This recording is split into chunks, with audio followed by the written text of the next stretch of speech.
Are you thinking about quitting your job to become a long haul truck driver? Well, I've been in your shoes. I finally did make the leap, making the best decision of my life. But it took me a really long time to decide, and I wish I had done so sooner. There were some signs along the way, but I didn't heed them. So in this video, I'm going to first show you some of the signs to be on the lookout for that may mean it's time for you to make a job change. And second, I'll try to give you an idea if maybe leaping into trucking could be the change you're looking for. Perhaps trucking can do for you what it did for me, which was magically transform my life, unlocking my hidden potential and putting me on the express lane to self-actualization. My name is EJ Anderson, the long haul truck blogger, also known as the happiest, kindest trucker on the road. Now, before becoming a truck driver, I worked as a congressional auditor. It was such a great job that even though I knew deep down that I wanted to try something new, I could never pull the trigger and leave. But insight will pull you through the door and pain will push you through. So it wasn't until I felt the pain of burnout that I finally had the courage to leave. So now with 2020 hindsight, I can look back and see that the signs were obvious to me. So let's go through them. So hopefully I can give you the insight to help you make your decision much sooner than I did and save you some of the pain. So what were the signs that I should leave? Well, I've broken these down into 3 categories: signs at work, signs outside of work, and then just some general signs that you can be on the lookout for. So while at work, sign number 1, your body and or your mind refusing to do the work. It just gets really hard to do the work. I would come into work well rested, motivated, and caffeinated to do the work. But within 30 minutes of sitting down to my desk, I would be nodding off. Despite everything I tried, my brain was just like, no, I am not doing this anymore. You can try all you want, but I'll just put you to sleep. Sign number 2, I felt like I was making dumb mistakes. Mistakes that I had never made and that I would never make under normal circumstances. Sign number 3, I was full of dread. I had lots of meetings and I was dreading them every time. I love travel trips, but I was dreading the trips because of the work that they would generate. Sign number 4, you don't want what everyone else wants, what you're supposed to want. When I observed people in positions that I was supposed to be working towards, instead of aspiring towards their positions, I would be fearful of what my life would become if I actually reached it. So another workplace sign is when the best part of your day has nothing to do with the main part of your day. So when I worked at my old job, the best part of my day was riding my bike to work and riding my bike home from work. This had absolutely nothing to do with my job. So if you can say this is definitely a sign that something needs to change. Okay, last work tip. Your work performance is inexplicably up and down. Now, this issue I later learned was happening mainly because I was introverted. When I was lucky enough to perform work in like an optimally stimulated environment, my work quality was great. But at other times, which was probably the majority of the time, my work was subpar. Okay, that's it for the work signs.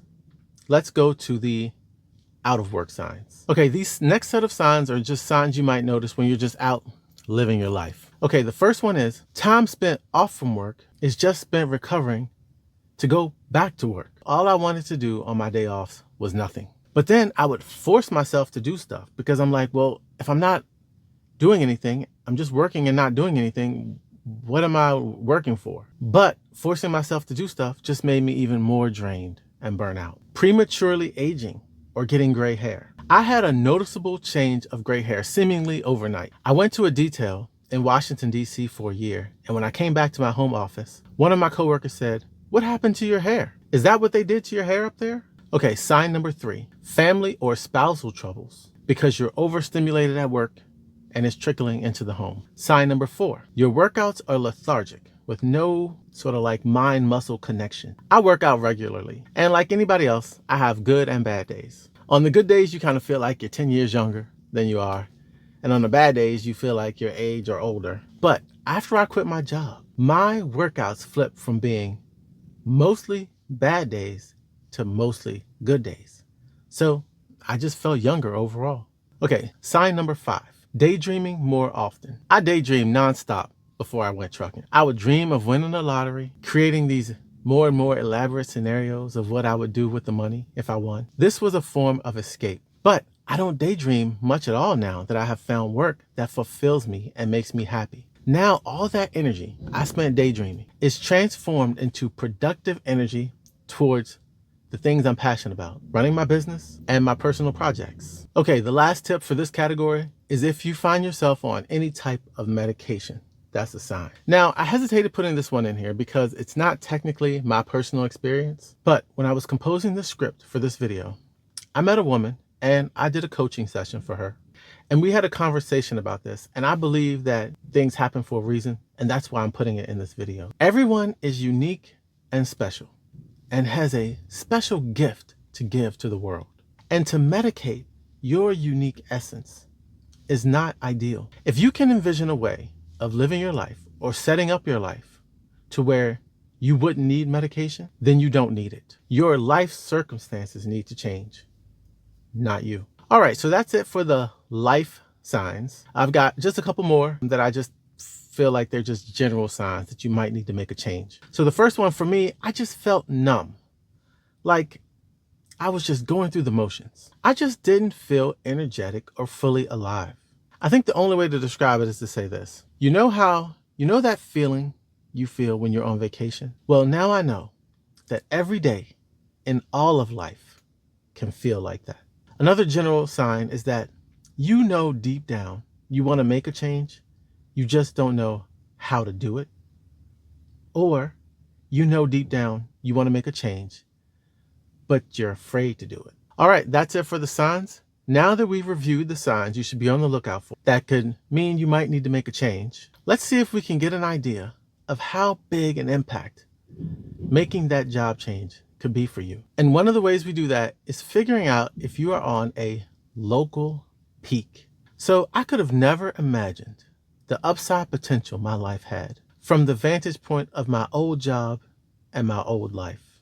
From that vantage point, I appeared to have reached my peak. I had obtained my advanced degree. I had an enviable job with nice pay, benefits, and pension, and I was living in beautiful Santa Monica. But there were higher, unseen heights I had yet to reach. I was on what I later learned was called a local peak. A local peak is a point in life where you feel like you've achieved success and reached the pinnacle of what you can attain based on your current circumstances and perspective.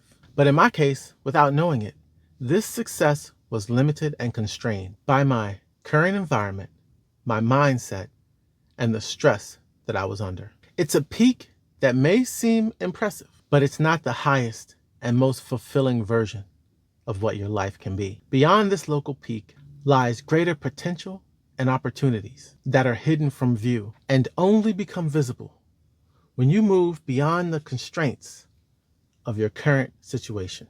So, one way to know for sure that you should leave your job is if you are on one of these local peaks. So how can you get an idea if you're on a local peak without first having to blindly take the leap from the safety of your current position like I did? Okay, there's a couple of steps to this process. And the first step is to identify your values. And the second step is to figure out whether your current job is moving you towards your values or away from your values. Okay, identifying your values. Now, whether you choose to leave your job or not, identifying your values is one of the best steps you can take to helping you direct your life journey. Once you know your values, they can inform almost every single major decision you make in your life. Now, I seem to have peaked when I viewed my life through the common socially generated values of money and comfort. But as I will show you in a minute, those weren't my true values. So if you don't know your values, you can go online and take a quiz and figure them out. Okay, now the second step is to figure out if our job is moving us towards our values or away from our values. Ask yourself, would a new job be a pursuit that would be more aligned with your values? Or would it structure your life in a way that would better enable you to live according to your values? In my case, my job only fulfilled one of my values, financial stability. But my other values of adventure and exploration, peace and serenity, personal growth, and inner harmony and balance were not being met. Now, it gets a little tricky when your job may meet one or some of your values, but not all of them. Because this is a situation that makes it really hard to leave, because you can always find legitimate ways through that one value to justify staying. But it is essential you not stop until you find a pursuit that satisfies all your values, because it is at this point that the magic happens and your personal potential is fully unlocked and that higher peak is revealed. And that's what I found in trucking. Trucking, as it turns out, it is a very special type of job because of the unique combination of values it can fulfill. The first value that trucking can fulfill is financial stability. When I quit my job, I assumed that trucking was going to be a big pay cut, but I've been able to save more money than ever by living the expense-free trucking lifestyle. The second value that trucking fulfills is travel and adventure and exploration. The constant travel in trucking gives life an endless variety and keeps things interesting. The third value that trucking fulfills is peace and serenity. Once you hit that open road, driving feels like a meditative, almost therapeutic experience. My cares just shed away with each mile, and it is at this time that I become my most creative self. That leads me to my next value that trucking fulfills: personal growth. Listen, I have read over 100 books on how to be creative and achieve your personal goals. I could either distill down all that information and try to incorporate it into my life, or I could just go trucking. Trucking, by its very nature, does all that stuff they recommend for you, setting up your life in this optimal way to avoid distractions and focus on achieving your biggest goals. And my last value that trucking fulfills for me is inner harmony or balance between all of my values together. Some of my values are complete opposites, and that's why I had such a hard time before trucking. I wanted a job that paid well for financial stability, but I also wanted a job that was fun and adventurous, that also had some peace and serenity. All of those things together in one job is almost impossible to find. So in trucking, I found a profession that could fulfill all of my values, striking this amazing balance between everything that was most important to me for my well-being. Hey, if you share some of my values, then it's possible that trucking can do for you and be that magical, transformative experience that it's been for me. All right, to conclude, you guys, the decision to quit your job is one of the most important decisions you can make in your life. And it often comes with uncertainty and fear. With this video, I've tried to help you take a little bit of that uncertainty and that fear away and possibly reveal to you your next path. As Jim Rohn wisely said, for things to change for you, you've got to change. And in the words of the poet Aaron Hansen, there is freedom waiting for you on the breezes of the sky. And you ask, what if I fall? Oh, but my darling, what if you fly? Thanks for watching.